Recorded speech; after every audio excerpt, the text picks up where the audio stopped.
Trong cơn gió đông về, phải chăng khi biết yêu, giấc mơ là nơi bắt. In this lesson, we're going to look at debates, discussions, and talks, and how to use these different words naturally in a conversation. And we're also going to look at how to use idea or opinion. So I can say my idea is, or in my opinion, or your idea, and we can discuss these kinds of things fluently.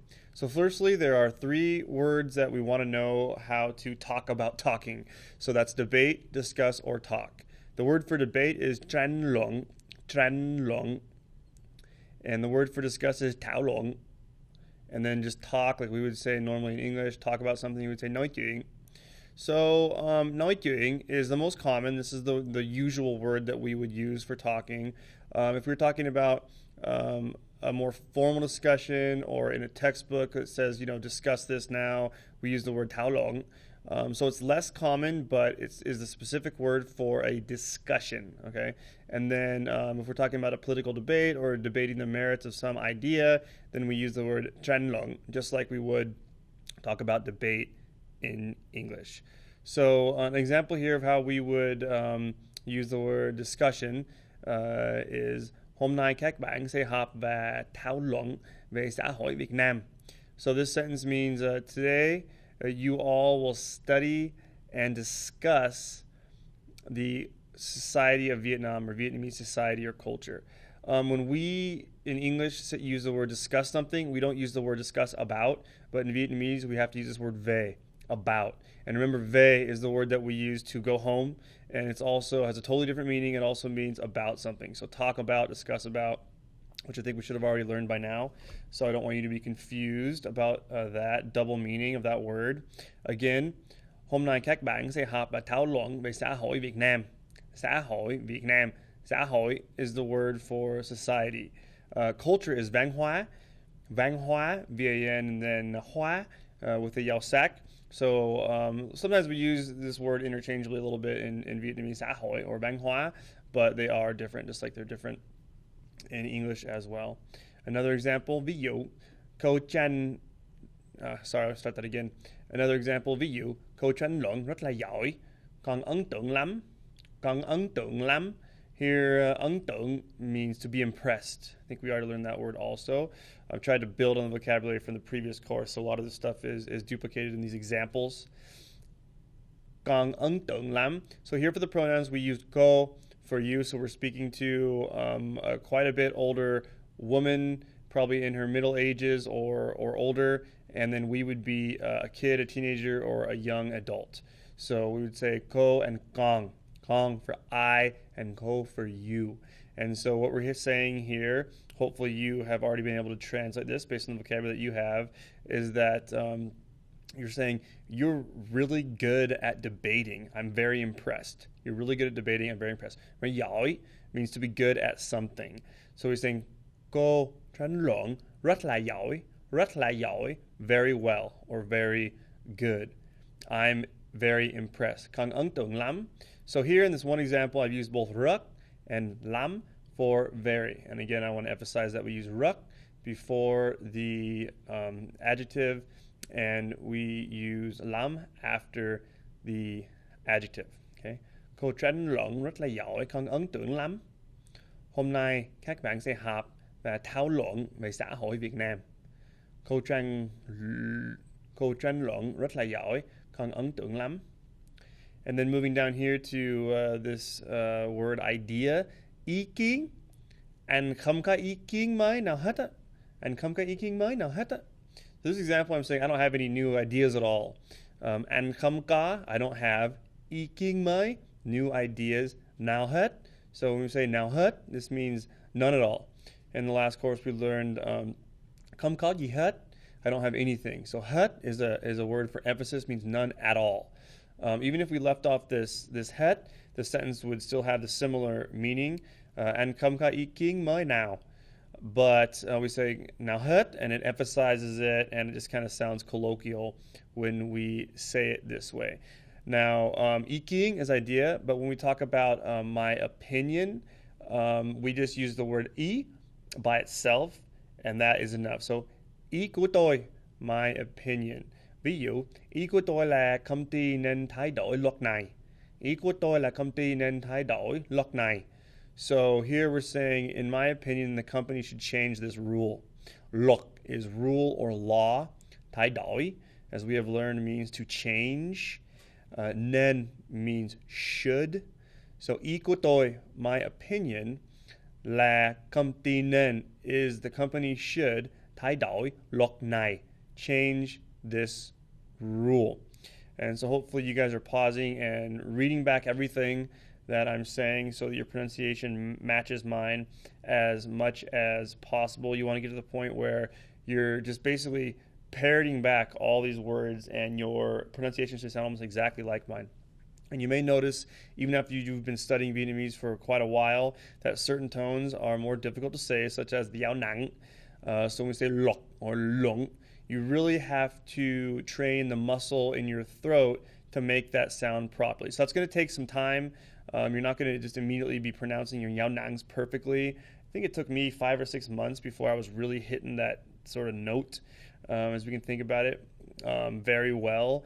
And you're training your new muscle to do something. Just like if you learn how to play the guitar, you have to train your fingers to reach the strings and make the chords properly, and that takes some time. So, but if you keep practicing, if you keep trying to get there, then eventually it will all just click, and you'll sort of reach a tipping point where your conversation acquisition and your understanding and your pronunciation will all start to accelerate in terms of how fast you're improving, and that's what we want to do. I have so many students, both of chess and English and business and other classes that I teach, that get frustrated when they're first starting out, and most people actually, to be frank, end up giving up on a lot of this stuff. But the people who succeed basically just stick to it, and it's not because they have a natural ability, although some people do pick up languages more easily than others. The people who succeed, later on they will be perceived perhaps to be really fast learners or have a natural talent, but really it's just because they persevered, and eventually they got to that point, this tipping point,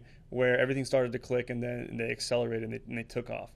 For me, that happened when I got good enough at speaking Vietnamese that I could have the entire conversation, even if it was a basic conversation, in the language, and then if I wanted to ask a question or ask what something meant, I could also do that in Vietnamese. And so then all of a sudden, you're improving super fast because you're learning in Vietnamese, you're asking the questions in Vietnamese, and your vocabulary starts to grow really, really fast, and you just got to get to that point. It's kind of like the same principle of the tipping point in investing. At first, when you're saving money and you're putting it in your investments, it takes a really long time, it seems like, to get it up to some meaningful amount where the compound interest starts to really show itself, right? Like you might invest for 5 or 10 years and you've really just been saving money. Maybe you've been earning a few percentage points on average every year, and it really seems like a slow, long process. And then all of a sudden you get to a point where your investments kind of explode. Now, if you're making 10% per year and you've got a couple $100,000 saved up, all of a sudden now you're talking about tens of thousands of dollars in interest that you're earning, and it starts to accelerate.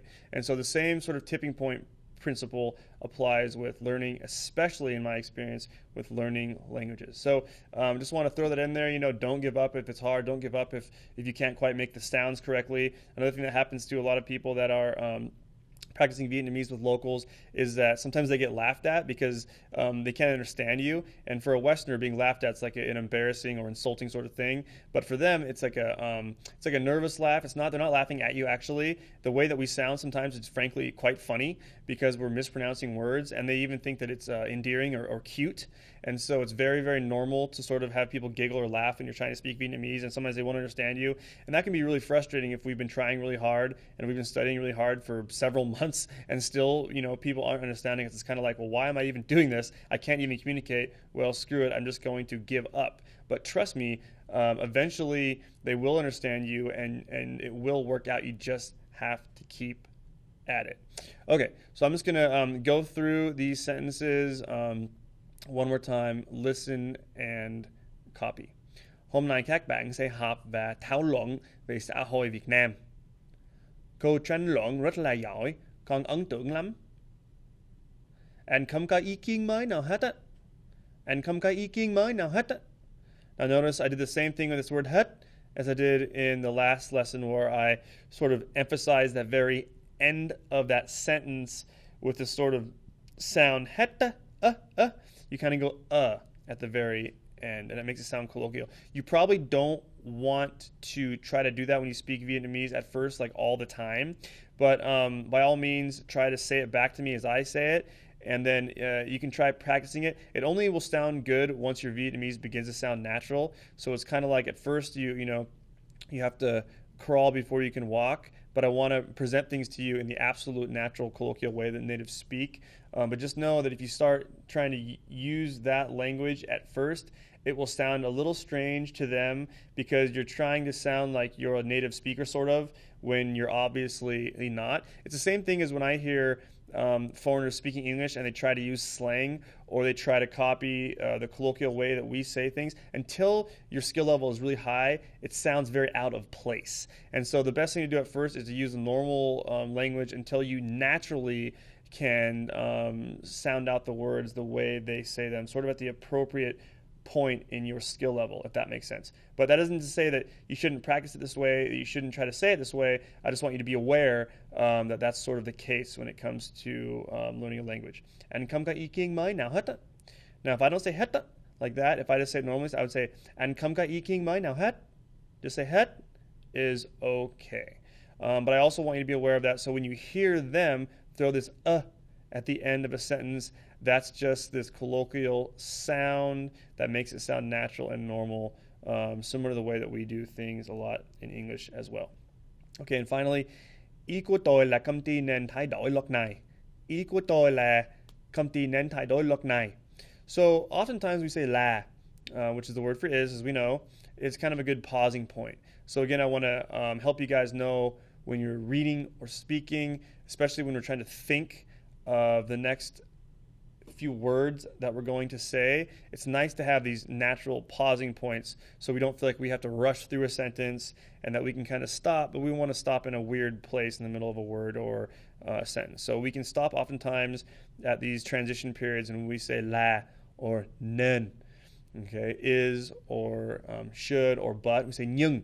We can stop and emphasize nhưng and then continue. It makes your language sound clear and it gives you a chance to formulate the next part of your sentence. Okay, so I encourage you to practice these sentences and these words. Make your own sentences, as I keep saying.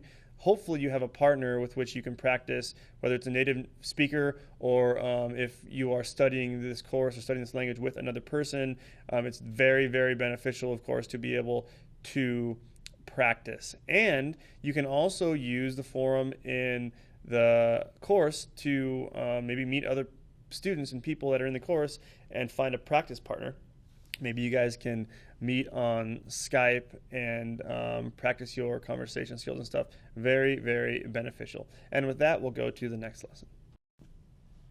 Now on to native speaker tip number 11. A really good strategy when trying to speak effectively is to use the same word over and over again when speaking, but no synonyms for listening and reading. So, for example, I usually use the word ja for waiting for something, because it's easy to say. I have it readily available in my mind, and I just use it all the time. I say ja. I could also say dai. Dai is another word that means to wait, but since dai has a yao nang and it's slightly more difficult to say, I always use ja. And I know dai because if people use it, of course, I need to be able to understand what people are saying and recognize it when I'm reading. So we have to have a broad vocabulary. But for people to understand our speaking, it's a good idea and it's an effective strategy to choose one word to use all the time and get really, really used to that one word, because then you can recall it faster. You know it will be spoken more clearly. People will understand you, and it will make you more fluent in your speaking. Once you become very fluent, then you maybe don't need to rely on that so much, and you could mix and match the words, which is probably good practice anyway. But especially at first, when you first want to start becoming conversational, it's a really good idea to use this strategy.